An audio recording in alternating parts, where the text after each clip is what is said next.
Bonjour à tous. Dans cette vidéo, je vais vous présenter vos premiers tests d'hypothèse.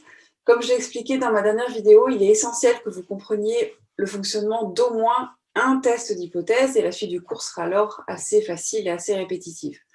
Donc l'effort est à faire maintenant.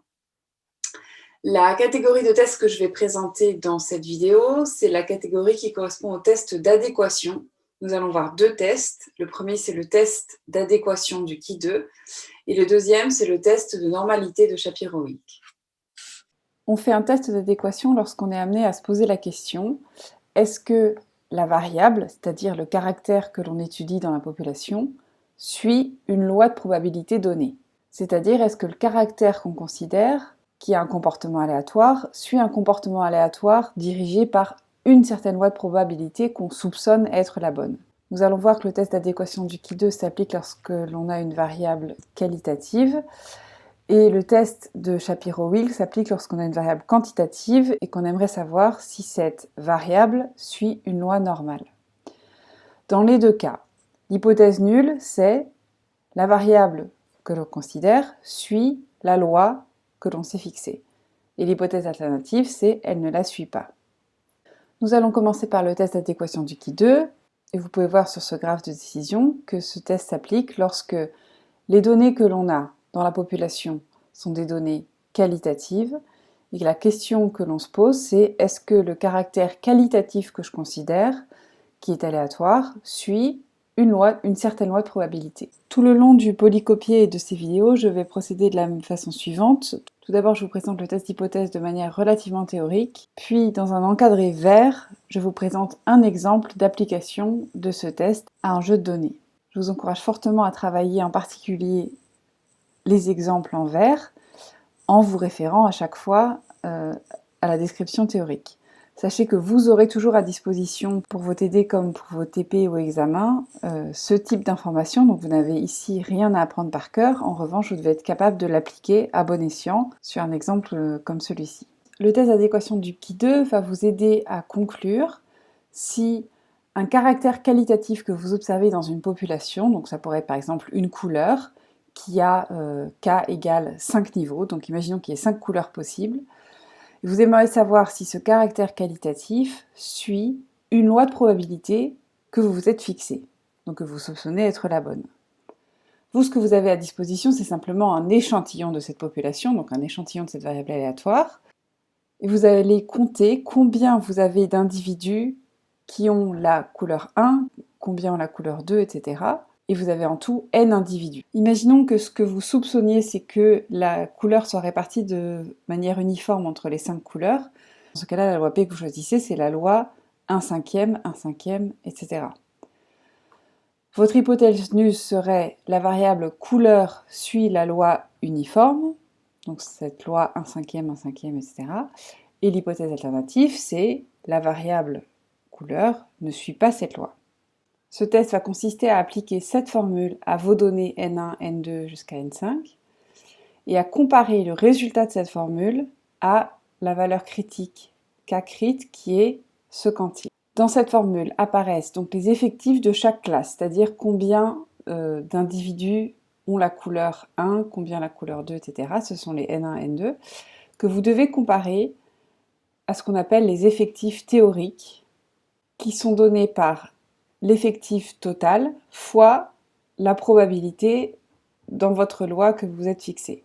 Donc si vous avez P1 égale P2, etc. égale 1 cinquième, à chaque fois l'effectif théorique c'est n fois 1 cinquième. Cette formule permet de comparer ce qu'on observe, les NI, avec ce qu'on devrait obtenir à peu près si H0 était vrai. Donc ce sont les EI. On somme pour chaque niveau du caractère qualitatif, donc ici on en a 5, la différence entre ce qu'on observe, donc le nombre d'individus de couleur 1, moins le nombre théorique d'individus de couleur 1, au carré divisé par le nombre théorique. Et on fait ça les 5 fois. Si H0 était vrai, les effectifs observés devraient être proches des effectifs théoriques. Donc cette grandeur-là devrait être souvent petite. Donc le cas observé devrait être petit si H0 était vrai. Donc on va rejeter H0 au seuil alpha si cette grandeur est trop grande.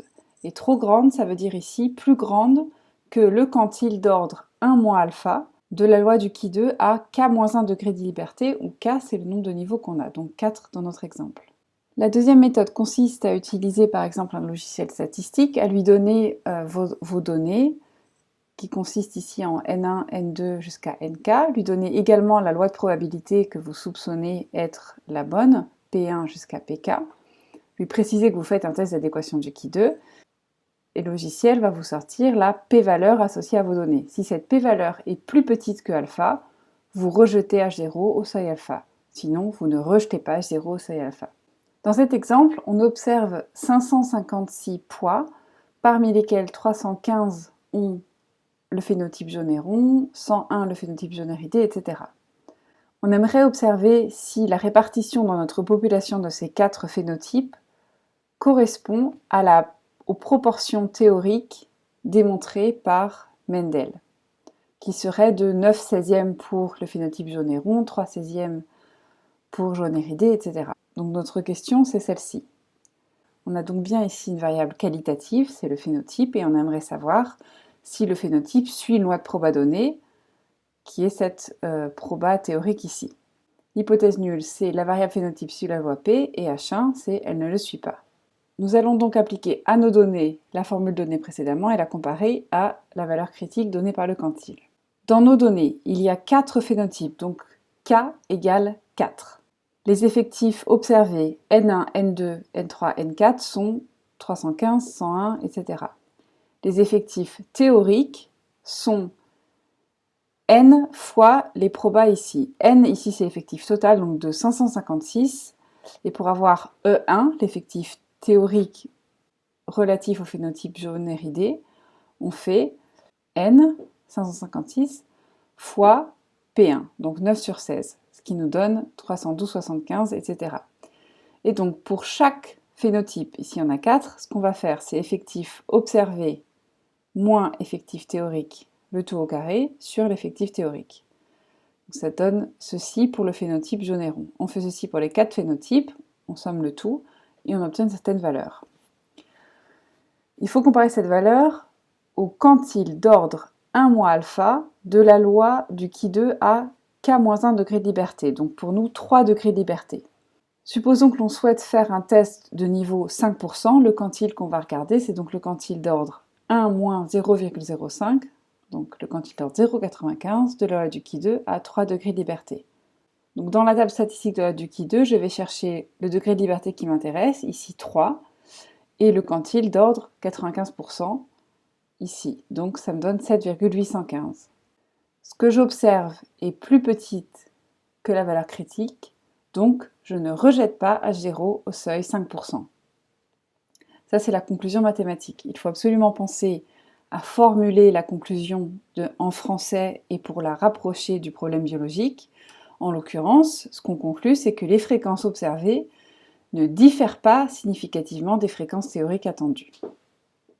Nous obtiendrions la même chose en utilisant un logiciel statistique pour avoir la p-valeur. En donnant au logiciel ces données-là et la probabilité théorique, le logiciel nous sortirait cette p-valeur qui est plus grande que le seuil que l'on s'est fixé de 5%, et donc on ne rejette pas H0. Donc on obtient bien la même conclusion, ce qui est normal, puisque les deux méthodes sont basées sur exactement le même principe. La commande à appliquer sous R, qui est le logiciel statistique que vous utiliserez en TP, c'est kisc.test. Ici, le SQ, c'est pour square, donc key square. Square, ça veut dire au carré en anglais. Donc key au carré.test. Nous allons maintenant aborder le deuxième test de cette catégorie des tests d'adéquation, c'est le test de normalité de Shapiro-Wilk. Il s'applique lorsqu'on a des caractères quantitatifs. Et vous voyez que ce test apparaît comme test intermédiaire afin de choisir le test final qui, lui, répond à la question. Donc par exemple, si la question qu'on se pose en ayant deux caractères quantitatifs, c'est est-ce qu'il y a une liaison entre les deux caractères, on va devoir, afin de choisir entre le test de corrélation de Pearson ou de Spearman, faire auparavant ce test intermédiaire, qui est le test de normalité de Shapiro-Wilk, pour choisir lequel des deux. Le but du test de normalité de Shapiro-Wilk est de vérifier si le caractère quantitatif qui vous intéresse dans la population suit une loi normale. vous avez à disposition un échantillon de taille n, donc n données quantitatives. Pour la suite du test, on va les ordonner. Donc x avec 1 entre parenthèses sera la plus petite valeur, x2 la deuxième plus petite, etc. Et je vais regarder les différences consécutives entre la plus grande et la plus petite, puis la deuxième plus grande, la deuxième plus petite, etc. Alors si n est pair, je vais avoir exactement n sur 2 différences, et sinon j'aurai n-1 sur 2 différences. L'hypothèse nulle de ce test, c'est toujours que le caractère quantitatif suit une loi normale. L'hypothèse alternative, c'est qu'elle ne suit pas de loi normale. On va appliquer cette formule sur nos données, et si cette grandeur est plus petite que la valeur critique, qui est le quantile d'ordre alpha de la loi de Shapiro-Wilk, alors on va rejeter H0 au seuil alpha. L'autre méthode sera simplement de regarder la p-valeur obtenue à partir de nos données, et si elle est plus petite que alpha, de rejeter l'hypothèse nulle au seuil alpha. Dans cette formule, ce qui intervient, ce sont les différences successives. Donc comme je vous l'ai dit, il y en a ce que j'appelle ici n tilde. Donc vous allez avoir D1, D2, etc. jusqu'à Dn tilde. Et vous devez multiplier ces différences par des coefficients qui sont donnés dans la table de la page juste après. Donc vous sommez les différences multipliées par le coefficient, et vous faites le tout au carré, ça c'est le numérateur. Et au dénominateur, vous avez quelque chose qui ressemble en fait à la variance de votre échantillon, sauf que vous n'avez pas ici divisé par n-1 comme vous le feriez pour la variance. Et les coefficients AI qui interviennent dans la formule précédente sont donnés dans ce tableau. Vous voyez que je commence à n égale 5 et je termine à n égale 10. C'est parce que d'une part, on ne va pas vous faire calculer cette formule à la main pour des effectifs plus grands que 10.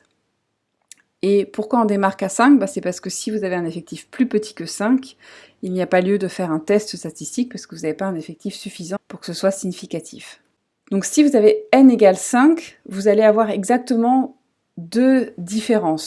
La première, c'est entre la plus petite valeur et la cinquième valeur. Deuxième différence, ça va être entre la deuxième et la quatrième valeur. Et puis la troisième valeur, elle ne sert à rien. Donc vous avez besoin de A1 et A2 dans cette formule ici, si vous avez n égale 5. Parce que dans ces cas-là, je répète, le n tilde, ça va être simplement 2. Donc ici, vous lisez A1, là vous lisez A2, et c'est le même principe pour des effectifs plus grands. Ce que vous avez ici, c'est la table statistique de la loi de Shapiro-Wilk qui va vous donner le quantile d'ordre alpha égale 0,05 en fonction de différence d'effectifs, et également le quantile d'ordre alpha égale 0,01, donc alpha égale 1%, si jamais c'est le niveau que vous avez choisi pour votre test. Regardons un exemple pour fixer les idées. Imaginons qu'on souhaite savoir si la variable rendement en céréales du champ A suit une loi normale. Je répète, c'est rarement une finalité en soi, mais on a besoin de le savoir afin de choisir le test approprié pour la question qu'on a pu se poser sur le rendement en céréales du champ A. Donc c'est un test intermédiaire. Page 90, lorsque j'ai introduit cette grandeur, les données étaient présentées dans un ordre non croissant. Ici, on va être obligé de les trier pour appliquer ce test. Donc on les range de la plus petite à la plus grande. On voit ici qu'on a 10 données, donc n égale 10, et par conséquent, n tilde va être égal à 5. Il va y avoir 5 différences que je vais regarder. L'hypothèse nulle, c'est que la variable rendement suit une loi normale, et alternative, c'est que la variable ne suit pas une loi normale.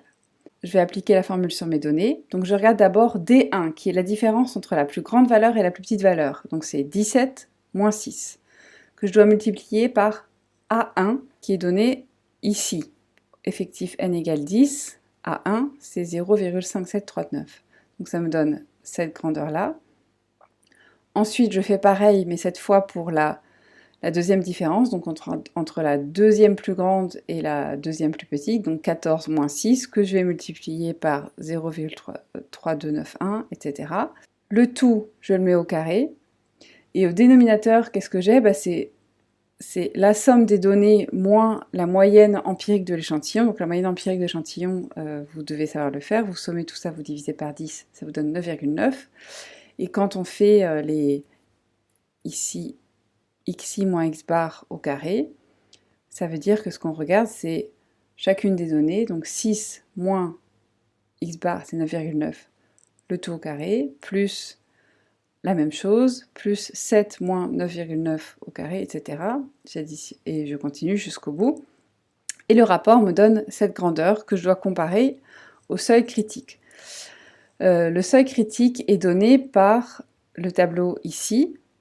Donc si j'ai choisi de faire un test à 5%, ce que je dois regarder, c'est effectif n égale 10, puisque c'est le cas de ma série de données, et le quantile que je regarde, c'est 0,842. Je suis plus grand que ce 0,0842, donc on ne rejette pas H0 au seuil 5%. Ça, c'est la conclusion statistique pure.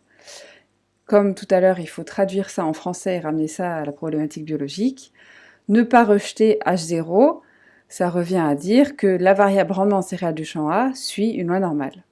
Et effectivement, si vous retournez dans le polycopier, vous verrez que c'est également ce qu'on avait observé en traçant le diagramme quantile-quantile pour cette variable. Si on appliquait la méthode plus rapide avec la p-valeur, on rentrerait ces données, on obtiendrait une p-valeur de 0,383 qui est plus grande que 5%, donc on ne rejette pas H0 au seuil 5%. La commande appliquée sous R pour obtenir cette p-valeur, c'est shapiro.test.